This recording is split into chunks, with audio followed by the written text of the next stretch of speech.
Today I am going to discuss about the antibiotics. Antibiotics क्या होते हैं? Antibiotics are the chemical compounds produced by or derived from various microorganisms such as fungi, actinomycetes, bacteria, yeast and molds. Antibiotics तरह से chemical compounds होते हैं जो किससे बनते हैं, किससे डिराइव किए जाते हैं? माइक्रो ऑर्गेनिज्म से, जैसे कि fungi, actinomycetes, bacteria, yeast and moulds. Depending on the type of action, these are called bacteriostatic and bactericidal antibiotics. According इनके एक्शन के अकॉर्डिंग दो टाइप में क्लासीफाई किया गया है, बैक्टीरियोस्टैटिक एंड बैक्टीरियोसाइडल. अब बैक्टीरियोसाइडल क्या होते हैं? बैक्टीरियोसाइडल, साइडल मीन्स किल करना. तो जो एंटीबायोटिक्स माइक्रो ऑर्गेनिज्म को किल कर देते हैं उन्हें हम बैक्टीरियोसाइडल कहते हैं. और जो एंटीबायोटिक्स बैक्टीरिया की ग्रोथ को रोकते हैं उन्हें हम बोलते हैं bacteriostatics. Some of antibiotics act upon specific micro organism where as other may act on several kinds and known as broad spectrum antibiotics. कुछ एंटीबायोटिक्स ऐसे होते हैं जो पर्टिकुलर कोई किसी भी स्पेसिफिक माइक्रो ऑर्गेनिज्म के लिए ही यूज़ होते हैं. लेकिन कुछ एंटीबायोटिक्स होते हैं जो सेवरल काइंड्स मतलब बहुत सारे टाइप्स के माइक्रो ऑर्गेनिज्म के लिए हम यूज़ कर सकते हैं. उन्हें हम बोलते हैं broad spectrum antibiotics. The use of antibiotics are employed in animals like diarrhea. The use of antibiotics are employed in ailments like diarrhea, respiratory and urinary tract infections and non-specific fevers. जो antibiotics का use है वो बहुत सारे disease के लिए किया जाता है, जैसे कि डायरिया, रेस्पिरेटरी ट्रैक्ट इन्फेक्शंस जो होते हैं, यूटीआई इन्फेक्शंस में, और कुछ नॉन स्पेसिफिक फीवर्स होते हैं उनके केस में यूज़ करते हैं. The action of antibiotics very specific. Many are obtained from fungi, but some are obtained from bacteria like bacitracin, polystyrene, polymyxin B.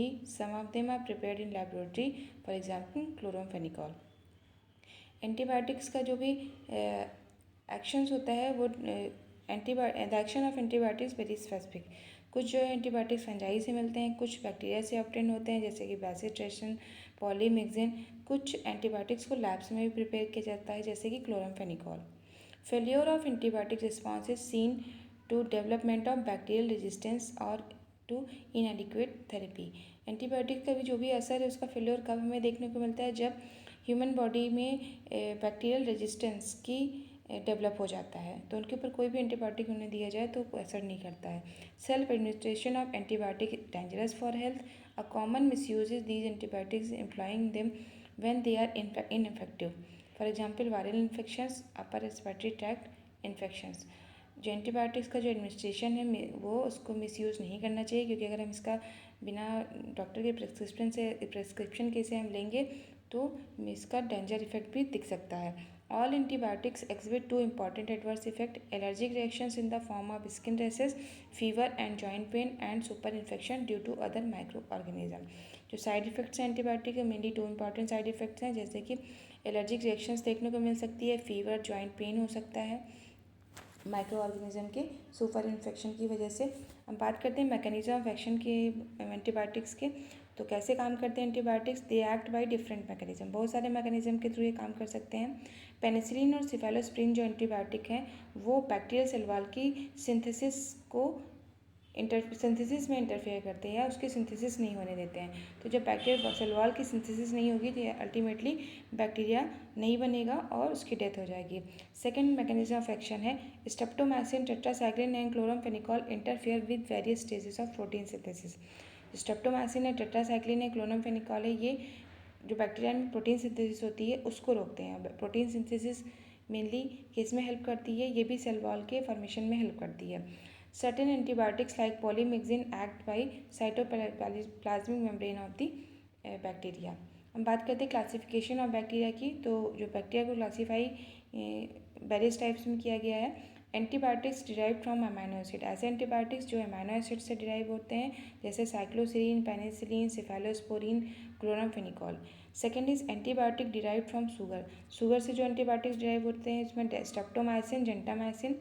Antibiotics derive from acetate और propionate unit जैसे कि tetracycline. And last is macrolide antibiotics containing microcyclic ring and lactone moiety जैसे कि एथ्रोमाइसिन.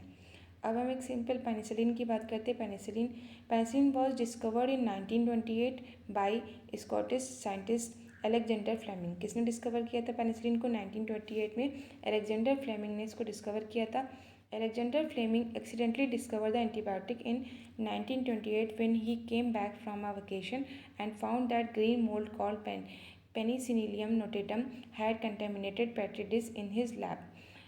मतलब अचानक से इन्होंने इसको डिस्कवर किया था 1928 में, जब वो अपनी छुट्टियों से वापस आए थे। उन्होंने अपनी लैब में जो पेट्री डिश है उसकी प्लेट पे ग्रीन मोल्ड देखा था।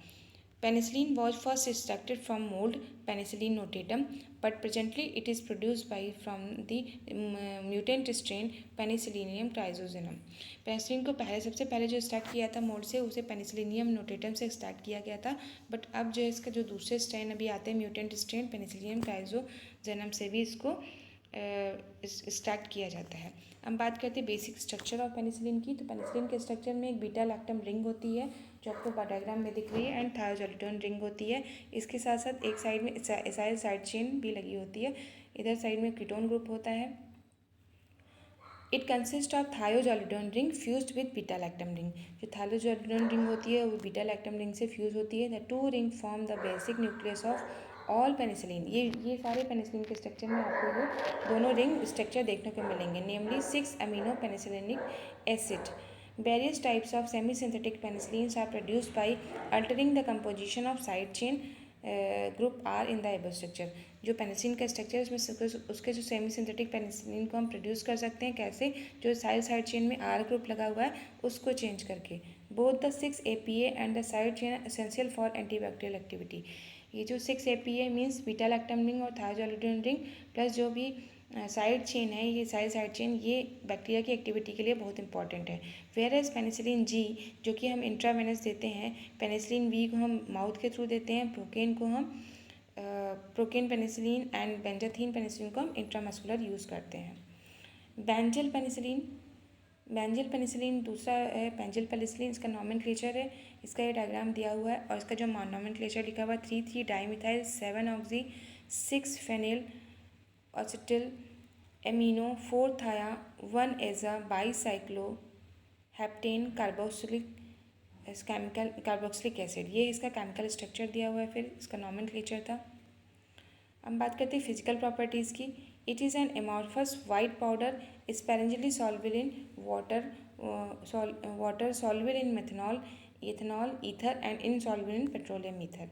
इसका जो मेल्टिंग पॉइंट होता है वो 80 से 87 डिग्री सेल्सियस होता है। बात करते हैं केमिकल प्रॉपर्टीज़ की। It forms methyl ester with diazomethane. Storage, इसको स्टोर करते हैं हम 30 डिग्री सेल्सियस पे एयर टाइट कंटेनर में। इसका जो यूज़ करते हैं हम बैक्टीरियल इन्फेक्शन में यूज़ करते हैं। This includes pneumonia, strepto, throat, syphilis, necrotic enterocolitis, diphtheria, gas gangrene, leptospirosis, cellulitis and tetanus. Brand name जो इसका आता है crystalline penicillin G, free penicillin G. Next है हमारा कंपाउंड है ये फिनॉक्सी मिथाइल पेनिसिलिन। इसका नॉमेनक्लेचर है 3,3 dimethyl 7 oxy 6 phenoxy acetyl amino 4 thia 1 एजा बाईसाइक्लो 3,2,0। इसका नंबरिंग है हेप्टेन कार्बोक्सिलिक एसिड। इसका जो केमिकल स्ट्रक्चर है वो आपको यहाँ पे दिख रहा है। इसका जो मॉलिक्यूलर फार्मूला है वो भी मेंशन है। इसका जो मॉलिक्यूलर वेट है वो 388.5 है। फिजिकल प्रॉपर्टीज़ की बात करें तो ये वाइट क्रिस्टलाइन पाउडर होता है। इसका जो मेल्टिंग पॉइंट होता है वो 120 to 128 डिग्री सेल्सियस होता है। ऑर्डरलेस होता है। इसकी हैज़ अ स्लाइड, उसकी स्लाइड से खुद की ऑर्डर होती है। सॉल्युबल होता है वाटर में, सॉल्युबल होता है पोलर ऑर्गेनिक सॉल्वेंट्स में और इनसॉल्युबल होता है वेजिटेबल ऑयल्स में। केमिकल प्रॉपर्टीज़ की जो है वो बायोलॉजिकल एक्टिव फॉर्म है dextrorotatory D form and DL form is half active, while जो लियोरेक्टोरी पेनिसिलिन है V has little antibiotic activity.